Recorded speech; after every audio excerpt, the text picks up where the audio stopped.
Star Trek's alternate 24th century sets up the perfect premise for a long-awaited Voyager movie. For years, Star Trek, Voyager fans have wondered if they would ever see Admiral Kathryn Janeway and her crew return to the big screen. While other corners of the franchise earned theatrical releases or streaming-era revitalization, Voyager has remained one of Star Trek's most emotionally rich yet unexplored continuations.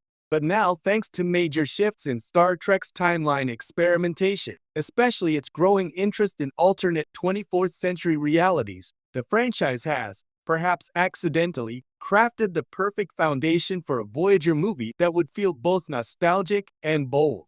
Alternate timelines have exploded across Star Trek in the last decade. From Star Trek, Picard to the Mirror Universe throwbacks, to the temporal chaos of Discovery, Star Trek has increasingly embraced multiversal possibilities.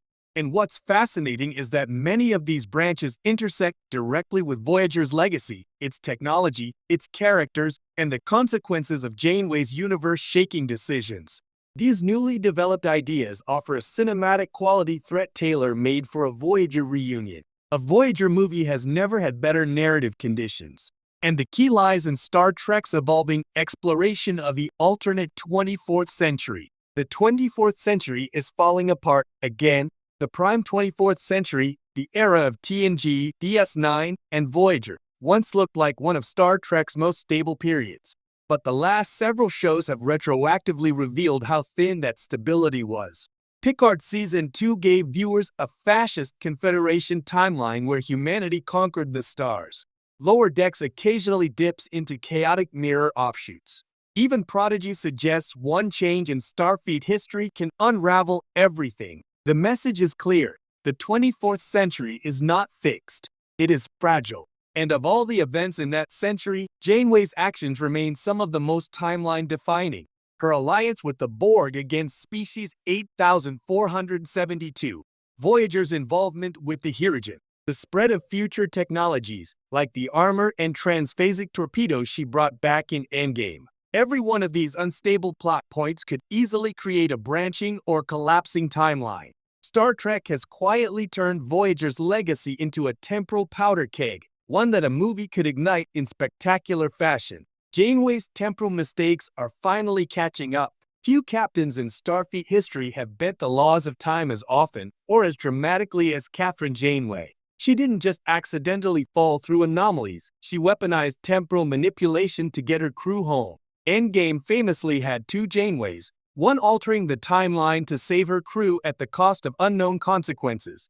That tension has never truly been resolved. Imagine a Voyager movie where those consequences finally manifest. Star Trek's recent focus on temporal reckoning, particularly Discovery's 32nd century temporal accords and Picard's emphasis on cause and effect, creates the perfect framework for a story where the universe requires Janeway to answer for what she changed. A crisis emerges from the alternate 24th century where her choices created a splintered timeline that is now collapsing. The Temporal Agency, or even the now-destroyed Future Federation from Prodigy, could call upon Janeway again. But instead of Time Police lecturing her, imagine something more dramatic. A version of the Voyager crew that never made it home appears, caught in a divergent universe that is about to be erased. It's emotional, it's cinematic, and it perfectly leverages Star Trek's obsession with alternate histories.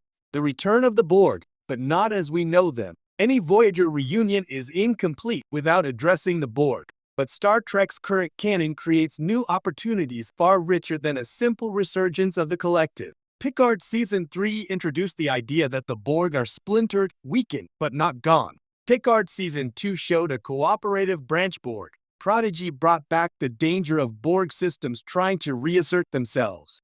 This paves the way for a Voyager movie to tackle a Borg threat born specifically from Janeway's interference. Imagine a timeline where Admiral Janeway's pathogen that destroyed the collective created a mutated Borg faction. A timeline where Species 8472 retaliated in a way that fractured reality. A timeline where the transphasic torpedo tech spread too fast, destabilizing alliances. These aren't typical Star Trek plots, they're pure Voyager consequences, and they feel worthy of a major motion picture. With Borg chaos spreading across the multiverse, Only those who understand the origin of the disruption, the Voyager crew, can fix it. A multiversal Voyager isn't just fan service. It actually reflects the show's soul. Some fans may worry that a multiverse approach turns Voyager into a gimmick, but Voyager, more than perhaps any other Star Trek series, has already embraced alternate realities as core emotional arcs. Think of episodes like Deadlock, two Voyagers splitting and sacrificing for each other; Timeless, future Kim and Chakotay rewriting history; Relativity, Janeway recruited by time-traveling agents; Before and After, Kes experiencing alternate lives; Shattered, Voyager divided across its own timeline. Voyager has always been the timeline-bending series.